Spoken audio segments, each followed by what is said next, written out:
જય દ્વારકાધીશ, જય માતાજી. કેમ છો બધા મિત્રો? મજામાં? મારા બ્લોગ જોતા એ બધા મજામાં જશે. તો આપણે ફાઇનલી આપણે ચણામાં આવી ગયા છીએ. આપણા આવા કંઈક ચણા છે ને આપણે ઘણી બધી પ્રોટેસ્ટ બતાવશું. આપણે તો રહ્યા ખેડૂત, કંઈક ને કંઈક આપણે તો ખેતરમાંથી ને બ્લોક ચાલુ કરવાના હોય કાયદેસરના. જો આ પૂંડે માથા મારી ગયા, જોઈ લ્યો. આપણા સીણા થવા નહીં દઈએ યાર, જોઈ લ્યો. ખૂંદી નાખ્યો બધું યાર. ભૂંડનો ત્રાસ બહુ છે, ભૂંડનો ત્રાસ. આપણે જો આપણે 10 વીઘાના ચણા છે, આ બધી મેકી દીધું છે. આ જમીનમાં કંઈ થતું નથી એટલે મૂકી દીધું છે. અને હવે આપણે ફાઇનલી આગળ ટણાની ડાયલોગ મારતા હાલતા જાય. અને આપણે જો આ આજુબાજુમાં બધે ઓયણી વાળા બહાટીક બોલાવે, ઘઉં વાવો એમ જ થાય છે.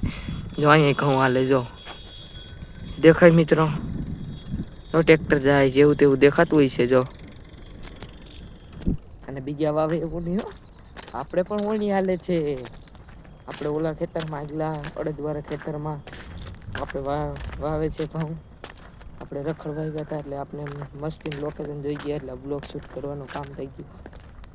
અને સોરી, આપણે ઓલો અડદનો બ્લોગ નથી ઉતાર્યો એના માટે સોરી, માફ કરજો. અને તમને કીધું હતું મેં કે હલરમાં નીકળે પણ ટાઈમ નહોતો, માણસોની ઘટ હતી એટલે પણ હું પણ એમાં કામ કરતો હતો એટલે મારાથી બ્લોગ ઉતારવાનો ટાઈમ ન મળ્યો એટલે માફ કરજો.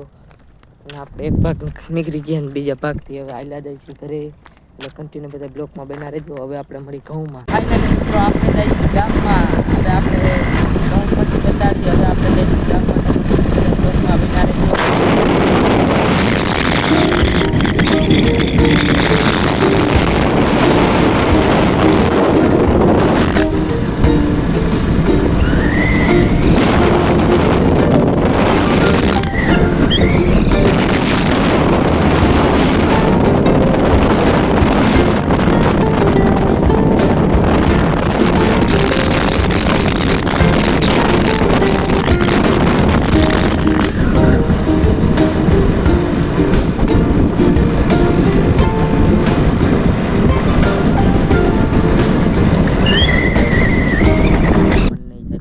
એટલે આપણે ફાઇનલી હવે બ્લોકને એન્ડ આપી.